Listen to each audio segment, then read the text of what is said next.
You know, Keith, as Ryan pointed out, it's only the continuing shrinking daylight that's telling us it's fall, because it hasn't really felt like it yet. Yeah, same with the trees. It's telling the trees the same thing. Otherwise, they'd be green. You know, Yeah. They wouldn't really know the difference between summer and fall with these temperatures.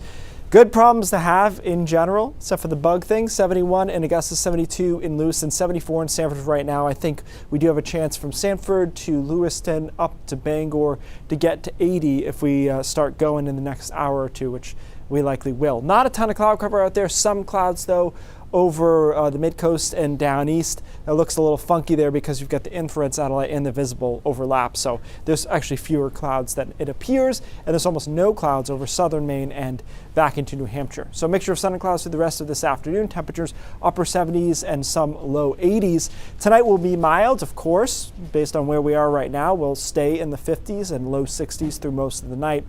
Tomorrow, technically a step down temp-wise, but still likely getting to 70 to 72 degrees in a lot of spots by tomorrow afternoon. Some clouds do come in tomorrow night, and Friday looks to be a cloudier day, a cloudier end to the week, and isolated shower is a possibility on Friday, especially in the afternoon as a warm front approaches. So I think that will feel like a different day, disconnected from the rest of the weekdays as far as its overall pattern. We don't really deal with any real rain chances, though, until we get into the weekend. So there's our front on Friday, giving us more clouds, slightly cooler temperatures, and a chance for some isolated showers. But we got to drive this warm front and cold front combo through over the weekend. The good news is the warm front looks a little bit weaker on its southern end than it did yesterday, which means that instead of rain on Saturday, we'll have some scattered showers that'll tend to be more in the afternoon. So that's an improvement in the forecast. We do have to get this cold front.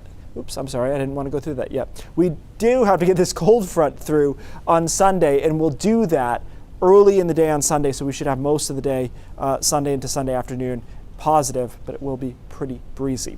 After that, we do change pattern, and I think Ryan mentioned this in regards to the foliage. A lot of the trees will start to pop next week as we get into a trough here instead of this mega ridge that we've been involved with for the last 7 days or so. Cooler will spill down from Canada. And to be clear on this, there's nothing unusually cool about this air mass that's moving in. It'll just get us kind of back toward average, right around 60 degrees during the day, into the mid-40s overnight. I don't see any hard freezes, though, all the way through October. So party's over starting tomorrow, really, and then we kind of go back towards average. As I mentioned, nothing crazy about that, just temps Monday and Tuesday, but it might feel quite cool compared to where we've been. Our average high will be down to 60 at that point.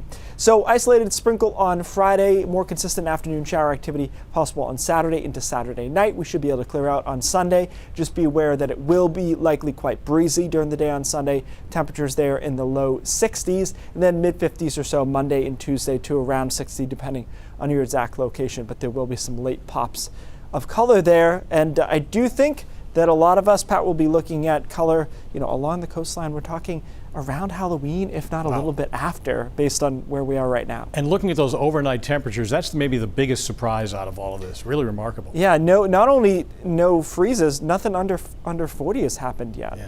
All right, thanks, Keith.